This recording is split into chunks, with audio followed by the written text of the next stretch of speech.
नमस्कार फ्रेंड्स, स्वागत है आप सभी का आपके अपने चैनल सितारा एग्जाम स्टडी पर। सीटेट CDP 2024 के पेपर 1 का दूसरा PYQ है। हम आपके क्विक रिवीजन के लिए वन लाइनर फॉर्म में PYQ को लेकर आए हैं, तो आप सारे क्वेश्चंस और आंसर्स को लास्ट तक देखिएगा। फ्रेंड्स, PYQs आपके लिए एग्ज़ाम में मोस्ट इम्पॉर्टेंट होते हैं, तो इनको मिस मत करिएगा। तो चलिए स्टार्ट करते हैं। पहला क्वेश्चन है, निम्नलिखित में से कौन सा कथन समावेशी शिक्षा के बारे में सही नहीं है? तो आंसर है इसका, निश्चित पाठ्यचर्या और मानक मूल्यांकन के आसपास ही एक समावेशी कक्षा का केंद्र होता है। क्वेश्चन नंबर दूसरा है, अपसारी चिंतन जबकि अभिसारी चिंतन। तो इसका आंसर है, कई उत्तरों को प्रोत्साहित करता है, यानी कि अपसारी चिंतन कई उत्तरों को प्रोत्साहित करता है, जबकि अभिसारी चिंतन एक सही समाधान पर स्थित होता है।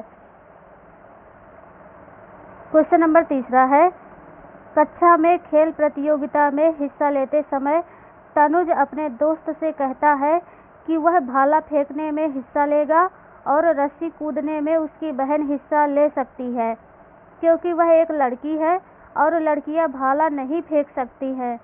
यह किसको प्रदर्शित करता है? तो यह प्रदर्शित करता है जेंडर रूढ़िवादिता को। क्वेश्चन नंबर 4 है, अभिकथन ए कह रहा है, बच्चों द्वारा यह बचपन अलग अलग संस्कृतियों में अलग अलग तरह से अनुभव किया जाता है। इसका कारण है बच्चों का विकास सार्वभौमिक है। सही विकल्प चुनना था। तो ए सही है और आर गलत है, क्योंकि बच्चों द्वारा यह बचपन अलग अलग संस्कृतियों में अलग अलग तरह से अनुभव किया जाता है, जबकि इसका कारण बच्चों का विकास सार्वभौमिक नहीं होता है, क्योंकि बच्चे अलग अलग पृष्ठभूमि से आते हैं। क्वेश्चन नंबर 5 है, अभिप्रेरणा के आरोपण और सिद्धांत के अनुसार निम्नलिखित में से किससे लगातार कोशिश और बेहतर प्रदर्शन की संभावना है? तो इसका आंसर है, असफलता और सफलता दोनों के लिए आंतरिक आरोपण है। क्वेश्चन नंबर 6 है, अभिकथन ए है, शिक्षार्थी जो पहले से जानते हैं उसके आधार पर अपने ज्ञान का निर्माण करते हैं। रीजन है इसका, पैटर्न ढूंढना और पिछले ज्ञान के साथ जुड़ाव बनाने से शिक्षार्थियों को जानकारी को सार्थक रूप से संसाधित करने में मदद मिलती है। तो इसका आंसर है, ए और आर दोनों सही है और आर ए की सही व्याख्या करता है। क्वेश्चन नंबर 7 है, निम्नलिखित में से कौन सा प्रगतिशील शिक्षा का एक प्रमुख सिद्धांत है? तो सीखना प्रमाणित कार्यों पर आधारित होना चाहिए। क्वेश्चन नंबर 8 है, विकास के सिद्धांत पहलू में तर्क, चिंतन और समस्या समाधान की व्याख्या की जाती है। तो इसका आंसर हो जाएगा संज्ञानात्मक विकास में। लेव वाइगोत्स्की प्रस्तावित करते हैं कि बच्चों में स्वनियमन के लिए महत्वपूर्ण है, तो क्या है? निजी वाक। क्वेश्चन नंबर 10 है, अभिकथन ए है, लॉरेंस कोहलबर्ग के नैतिक विकास के सिद्धांत में बच्चे कार्यों को उनके परिणाम के आधार पर अच्छा या बुरा समझने से इस समाज पर पहुंचते हैं कि नियम और कानून नम्य है और बदले जा सकते हैं। कारण है, लॉरेंस कोहलबर्ग का तर्क है कि नैतिक विकास क्रमिक रूप से चरणों में होता है। इसका सही विकल्प है, ए और आर दोनों सही है और आर ए की सही व्याख्या करता है। क्वेश्चन नंबर 11 है, निम्नलिखित में से कौन सा कथन अधिगम के बारे में सही नहीं है? तो जो सही नहीं था, अधिगम एक प्रक्रिया नहीं अपितु एक उत्पाद है, यह कथन सही नहीं था। अधिगम एक प्रक्रिया नहीं अपितु एक उत्पाद है, यह कथन अधिगम के बारे में सही नहीं है। क्वेश्चन नंबर 12, हावर्ड गार्डनर के बहुबुद्धि के सिद्धांत के अनुसार निम्नलिखित में से कौन सा सेट बुद्धि और उसके संबंधित विशेषताओं के सही मेल का प्रतिनिधित्व करता है? तो आंसर है इसका, संगीतमय प्रदर्शन या रचना करने के कौशल। क्वेश्चन नंबर 13, निम्नलिखित में से कौन सा कारक समस्या समाधान को बढ़ावा देता है? तो अपसारी चिंतन समस्या समाधान को बढ़ावा देता है। वंचित वर्गों से संबंधित विद्यार्थियों के समावेशन के लिए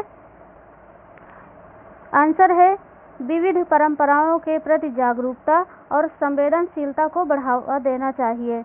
यानी वंचित वर्गों से संबंधित विद्यार्थियों के समावेशन के लिए विविध परंपराओं के प्रति जागरूकता और संवेदनशीलता को बढ़ावा देना चाहिए।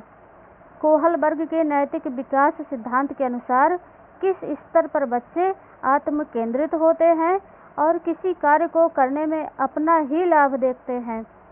ये होता है पहले स्तर के दूसरे चरण में। समीपस्थ सिद्धांत कहता है कि शैशवावस्था में अंग हाथों और पैरों की तुलना में तेजी से बढ़ते हैं। आंसर इसका है अंग हाथों और पैरों की तुलना में तेजी से बढ़ते हैं।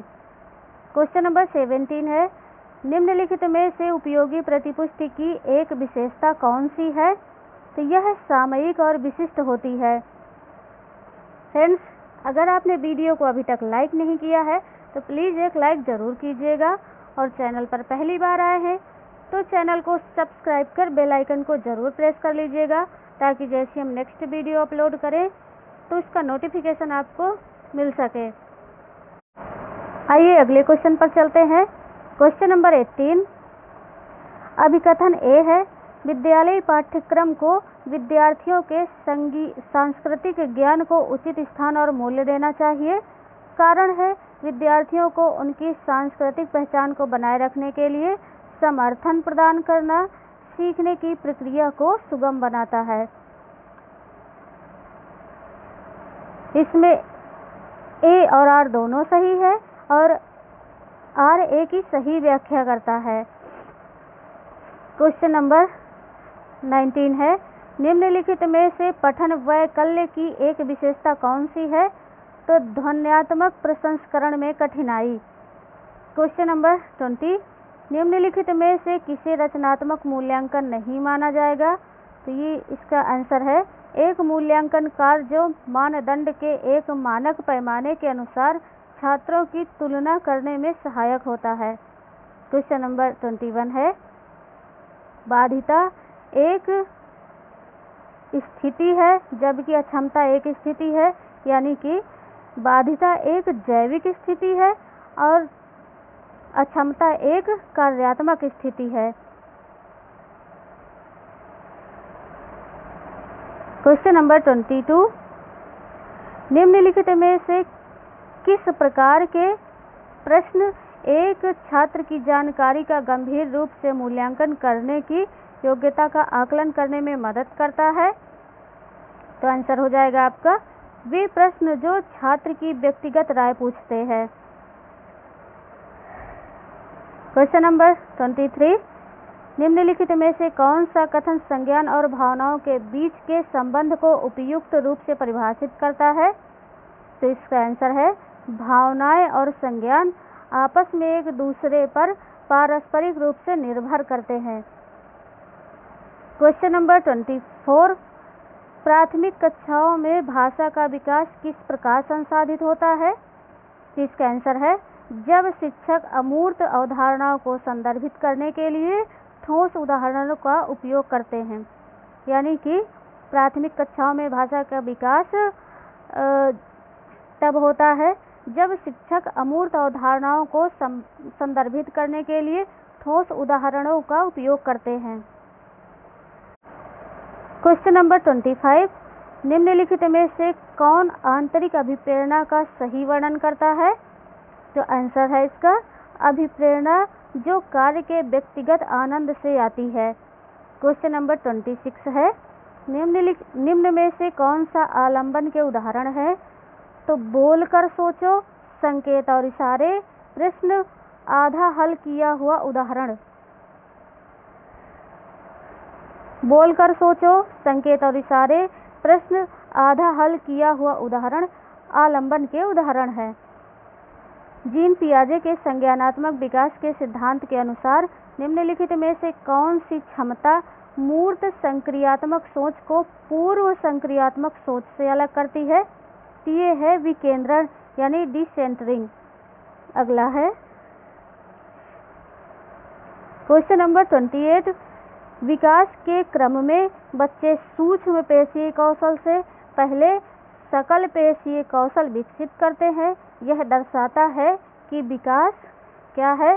तो विकास एक समीप दूराभिमुख है। Question number 29। सीखने के सामाजिक संरचनावादी विचार इस बात की वकालत करते हैं कि शिक्षार्थी सक्रिय रूप से ज्ञान का निर्माण करते हैं। सीखने के सामाजिक संरचनावादी विचार इस बात की वकालत करते हैं कि शिक्षार्थी सक्रिय रूप से ज्ञान का निर्माण करते हैं। क्वेश्चन नंबर 30 है, रस्सी कूदते समय पैर में रस्सी फंसने के कारण आउट होने के बाद अरु कहती है कि उसे रस्सी ने जानबूझकर आउट किया है। जीन पियाजे के संज्ञानात्मक विकास की किस अवस्था में बच्चे इस तरह के तर्क देते हैं? तो ये देते हैं पूर्व चालन अवस्था में। तो फ्रेंड्स, आज के रहे 30 क्वेश्चन। आपको कैसे लगे कमेंट करके ज़रूर बताइए और अपना रिवीजन करते रहिए, क्योंकि प्रीवियस ईयर के क्वेश्चन कई बार रिपीट होते हैं एग्ज़ाम में, तो इनको मिस मत करिएगा। मिलते हैं नेक्स्ट वीडियो में, तब तक के लिए जय हिंद, वंदे मातरम।